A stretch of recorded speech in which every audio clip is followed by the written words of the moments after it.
ಯುದ್ಧ ನಡೀತಿರುವಾಗಲೇ ಭಾರತಕ್ಕೆ bumper lottery. Rajasthan ಮರುಭೂಮಿಯಲ್ಲಿ ಪವಾಡವೇ ಸೃಷ್ಟಿ. ಭಾರತಕ್ಕೆ ತೈಲ ಆತಂಕ ದೂರ. ನಮಸ್ಕಾರ ಗೆಳೆಯರೆ. ಇಂದು ಇಡೀ ಜಗತ್ತು ಒಂದು ರೀತಿಯ ಆತಂಕದಲ್ಲಿದೆ. ಒಂದ್ ಕಡೆ ರಷ್ಯಾ ಉಕ್ರೇನ್ ಯುದ್ಧ, ಇನ್ನೊಂದ್ ಕಡೆ ಇಸ್ರೇಲ್ ಮತ್ತು ಇರಾನ್ ನಡುವೆ ನಡೀತಿರೋ ಭೀಕರ ಸಂಘರ್ಷ. ಅಮೆರಿಕ ಕೂಡ ಈ ಯುದ್ಧದ ಅಖಾಡಕ್ಕಿಳಿದು ದೊಡ್ಡ ಅವಾಂತರಗಳನ್ನ ಸೃಷ್ಟಿ ಮಾಡಿದೆ. ಇಡೀ ಮಧ್ಯಪ್ರಾಚ್ಯ ಬೆಂಕಿಯ ಉಂಡಿಯಂತಾಗಿದೆ. ಇದರ ನೇರ ಪರಿಣಾಮ ಬೀರೋದು ಯಾವುದರ ಮೇಲೆ ಗೊತ್ತಾ? ನಾವು ದಿನ ಬಳಸೋ ಪೆಟ್ರೋಲ್ ಮತ್ತು ಡೀಸೆಲ್ ಮೇಲೆ. ಕಚ್ಚಾ ತೈಲದ ಬೆಲೆ ಏರ್ತಿದೆ ಅನ್ನೋ ಆತಂಕದ ನಡುವೆಯೇ ಭಾರತಕ್ಕೆ ರಾಜಸ್ಥಾನದ ಮರುಭೂಮಿಯಿಂದ ಒಂದು ಬಂಪರ್ ಲಾಟರಿ ಹೊಡೆದಿದೆ. ಹೌದು, ರಾಜಸ್ಥಾನದ ಥಾರ್ ಮರುಭೂಮಿಯಲ್ಲಿ ಒಂದು ಪವಾಡವೇ ನಡೆದಿದೆ. ಭಾರತದ ತೈಲ ಆತಂಕ ದೂರ ಮಾಡುವಂತಹ ಸುದ್ದಿ ಇದು. ಏನದು ಸುದ್ದಿ? ಭಾರತಕ್ಕೆ ಸಿಕ್ಕಿರೋ ಆ ಬೃಹತ್ ತೈಲ ನಿಧಿ ಎಲ್ಲಿದೆ? ಈ ವಿಡಿಯೋದಲ್ಲಿ ಪೂರ್ತಿಯಾಗಿ ನೋಡೋಣ ಬನ್ನಿ. ವಿಡಿಯೋವನ್ನ ಕೊನೆವರೆಗೂ ನೋಡಿ. ಹಾಗೆ ಈ ಮಾಹಿತಿಗೆ ತಪ್ಪದೆ ಒಂದು ಲೈಕ್ ಕೊಟ್ಟು ನಮ್ಮನ್ನ ಸಪೋರ್ಟ್ ಮಾಡಿ. ಮೊದಲನೆಯದಾಗಿ ಈಗಿನ ಪರಿಸ್ಥಿತಿ ಅರ್ಥ ಮಾಡ್ಕೊಳ್ಳೋಣ. ಇರಾನ್ ಮತ್ತು ಇಸ್ರೇಲ್ ಯುದ್ಧದಿಂದಾಗಿ ಜಾಗತಿಕವಾಗಿ ಕಚ್ಚಾ ತೈಲ ಪೂರೈಕೆಯಲ್ಲಿ ವ್ಯತ್ಯಯ ಉಂಟಾಗಿದೆ.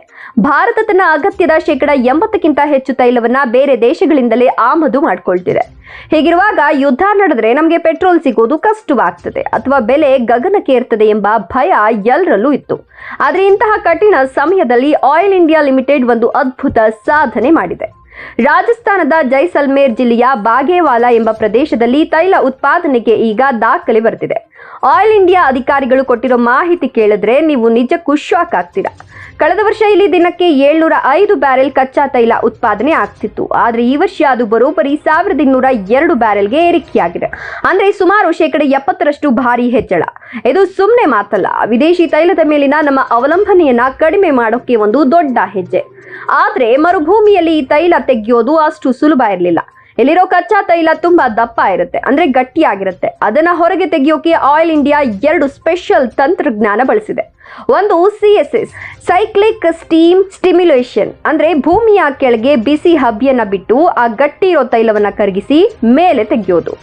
ಎರಡನೆಯದ್ದು ಫಿಶ್ ಬೋನ್ ಡ್ರಿಲ್ಲಿಂಗ್, ಮೀನಿನ ಮುಳ್ಳಿನ ಆಕಾರದಲ್ಲಿ ಕೊರೆಯುವ ಈ ತಂತ್ರಜ್ಞಾನವನ್ನ ಭಾರತದಲ್ಲಿ ಮೊದಲ ಬಾರಿಗೆ ಇಲ್ಲಿ ಬಳಸಲಾಗಿದೆ. ಈ ಆಧುನಿಕ ತಂತ್ರಜ್ಞಾನದಿಂದಲೇ ಇಂದು ಮರುಭೂಮಿಯಲ್ಲಿ ತೈಲದ ಹೊಳೆ ಹರಿತಾ ಇದೆ. ನಿಮಗೆ ಗೊತ್ತಿರಲಿ, ಇಲ್ಲಿ ತೆಗೆಯುವ ತೈಲವನ್ನ ಟ್ಯಾಂಕರ್ಗಳ ಮೂಲಕ ಮೊದಲು ಗುಜರಾತ್ನ ಮೆಹ್ಸಾನಾಕ್ಕೆ ಕಳಿಸಲಾಗ್ತದೆ. ಅಲ್ಲಿಂದ ಪೈಪ್ಲೈನ್ ಮೂಲಕ IOCL ಸಂಸ್ಕರಣಾಗಾರಕ್ಕೆ ಹೋಗಿ ಅಲ್ಲಿಂದ ಪೆಟ್ರೋಲ್ ಡೀಸೆಲ್ ಆಗಿ ಬದಲಾಗಿ ನಮ್ಮ ವಾಹನಗಳಿಗೆ ಸಿಗುತ್ತೆ. 2027ರ ವೇಳೆಗೆ ಇಲ್ಲಿನ ಉತ್ಪಾದನೆ ಇನ್ನೂ ಹೆಚ್ಚಾಗುವ ನಿರೀಕ್ಷೆ ಇದೆ. ಗೆಳೆಯರೇ, ಜಗತ್ತಿನ ಬೇರೆ ದೇಶಗಳು ಯುದ್ಧದಲ್ಲಿ ಮುಳುಗಿದ್ದಾಗ ಭಾರತ ತನ್ನ ಸ್ವಂತ ಶಕ್ತಿಯ ಮೇಲೆ ನಿಲ್ಲಲು ಪ್ರಯತ್ನಿಸ್ತಿರೋದು ನಿಜಕ್ಕೂ ಹೆಮ್ಮೆಯ ವಿಷಯ. ಈ ತೈಲ ಉತ್ಪಾದನೆ ಹೆಚ್ಚಾದಷ್ಟು ನಮಗೆ ಪೆಟ್ರೋಲ್ ಬೆಲೆ ಇಳಿಕೆಯಾಗುವ ನಿರೀಕ್ಷೆ ಇರ್ತದೆ. ರಾಜಸ್ಥಾನದ ಈ ಪವಾಡದ ಬಗ್ಗೆ ನಿಮ್ಮ ಅಭಿಪ್ರಾಯ ಏನು? ಕಮೆಂಟ್ ಮಾಡಿ ತಿಳಿಸಿ. ಈ ಮಾಹಿತಿ ಇಷ್ಟವಾದ್ರೆ ವಿಡಿಯೋವನ್ನ ಲೈಕ್ ಕೊಟ್ಟು ಶೇರ್ ಮಾಡಿ. ನಿಮ್ಮ ಸ್ನೇಹಿತರೊಂದಿಗೆ ಶೇರ್ ಮಾಡೋದನ್ನ ಮರಿಬೇಡಿ. ಇಂತಹ ಇನ್ನಷ್ಟು ಮಾಹಿತಿಗಾಗಿ ನಮ್ಮ ಚಾನೆಲ್ ಅನ್ನ ಸಬ್ಸ್ಕ್ರೈಬ್ ಆಗೋದನ್ನ ಮರಿಬೇಡಿ. ಧನ್ಯವಾದಗಳು.